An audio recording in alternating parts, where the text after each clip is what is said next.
Very few artists are multi-skilled in the discipline of performing, writing and producing like the Jaziel Brothers.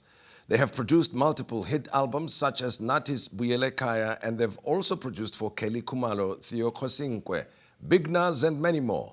The Jaziel Brothers have left a mark on the music industry and they continue to make that mark. The multiple award-winning Jaziel Brothers, Lutando and Ntobeko Nizela, are with me this evening to share their success and creativity with me.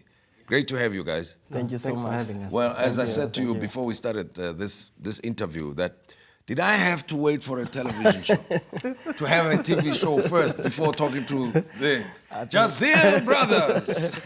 Yeah, no, it's been a good journey. I think we met in 2009. Yes, but in passing, Jay, you know, we never really sat down and have a great chat with yourselves. And you've been collecting awards along the way, and it's been a long, long journey, right? Yes, I mean, if you have been in a game of this nature for more than 10 years, and you live to tell the story, and you've got milestones along the way that you can brag about, you can declare yourself that you are a true success. Thank you so much. So really that's a compliment from me. Thank you, thank you. And of course, when people march to your door and say, guys, please help me, I also want to hit the big time, that's another compliment. Yes. So you've been very lucky. How many artists have you worked with so far? I can take you back from 2006. Yes. We worked with Lisejo. We produced the album and written the album. There was a song called Africa Viva Dao, yes, which was very big. We continued as well. We worked with Jup Jup, Ndikokele's song, it was big as well. We continued and worked with Theo Kosinkwe. There's a song called Nyambela Pezulu, yes, which did very well. And as well, we worked with a legend, Oliver Mtukudzi. That's right. Babu Oliver Mtukudzi was such a blessing and a humbling experience. And of course, along the way, collecting an award here, an award there, and so on. It became a habit, I suppose, in time. Were you expecting, and sometimes when you don't win an award and you're used to getting them, it must be a bit of a disappointment. But let's talk about the good things first.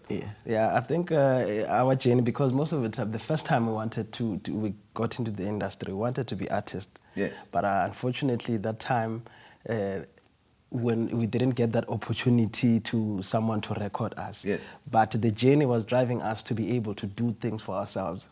That's where we started now to focus on producing, being behind the scene. We got used to be behind the scene. Yes. Sometimes you see a song being a hit and then people don't know. So you get used to people not knowing about stuff. But the fulfillment is to see that thing being successful. Exactly. When you see an artist from nowhere becoming something for you, it's a fulfillment to say, okay, I've done my part. I've made a major contribution. Yes. But you know, I mean, the view, and I think it's a reasonable view, that including artists would think that way. When you use somebody as a producer, it's because you respect them.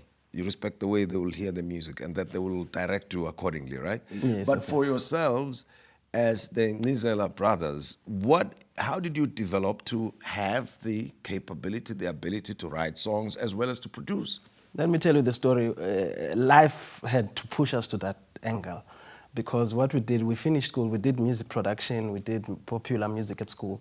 But now when we were supposed to get a deal, no one was ready to record us, you see.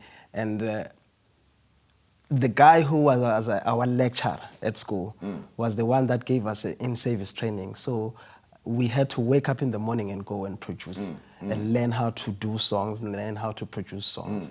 So the strength and the confidence was in the process when you hear a song play, you do another one, the song plays, you hear another one, the song plays, then you start to gain that confidence to say, okay, we are in the right path. All right, so you are technically trained to do that kind of thing in the first place. Yes. So it's not just it's something that you do intuitively, because I suppose most producers grew into the whole thing, learned from others, and of course music depends on a lot of feel, you know, notwithstanding the structure and the notes that you've got to put together. We did music technology, we did sound engineering, we did the history of music and the theory. So we have the background of the music and of writing music. And we have the technology part of it. So we grew in that level. So for us, it's simple to do these things and to balance them, because we've learned them academically. So you understand what's going on. It's just It's not just a case of following a trend and then No. and then you say, no, I'm on as well. Yes. Yeah. That is why we find that we have been producing different styles of music. Yes, actually, that's where the point I wanted to find out about yourselves, that how come you're not boxed into a particular type of music yourselves? How do you avoid that? For example, when we were doing our exam, I had to sing 6 songs, different styles, as an exam. So in other words, I had to understand the different type of music, different styles. So, and also as a person that is in the business, you need to also be curious about different styles that are happening. And as a producer, you need to understand that. You must know the elements. When you're doing Bakanga or Maskandi, you know the elements of Maskandi, elements of hip-hop, elements of Afro-pop. Now, you are the educated guys on the show here when it comes to music. You tell me. People say, no, we must do our own thing. We must play our own music. What is our own music according to you then? I think it's more of being relevant to what you are as a person. But there's nothing new under the sun. Yes. It's a matter of knowing how to fuse yourself to be something that you, because you can't really say, there are how many notes within that certain keys that are, so la ti do. Yes. No, it's... Yeah, 8. Yes. 8. So count it. you ended on do again. So in other words, you have to use what is existing. Yes. To formulate something that is 8 not notes, there. different keys, different scales, and then how you mix it up is what you end up with. Yes. But at the end of the day, it's just 8 notes. Yes. Doesn't matter what type of music it is, isn't it? There's You no play new around the note. progressions. Yeah. But now the Jaziel Brothers name, how does it come about? Jazil means God's comfort and nurtured. This name was, we said our sisters, they must go and research. Yes. Because we started in 2004 as Jazil Music Production, as a company. Yes. Before the Jaziel Brothers. And then later on, we became Jaziel Brothers. We believe that the name is important to us. Yes. And we believe that God is comforting us through the music, and He's comforting other people. To me, it implies that there's an element of spiritual, religious kind of motivation behind your work, or inspiration behind your work. Yes. Is that it? Very important? Yes. It's very important. We grew up in church. Yes. We are Christians. Our fathers are pastors. So we grew up in a very spiritual background. We believe in God. We grew up in church. So everything that we do, we pray for it. So the name means a lot to us because it speaks.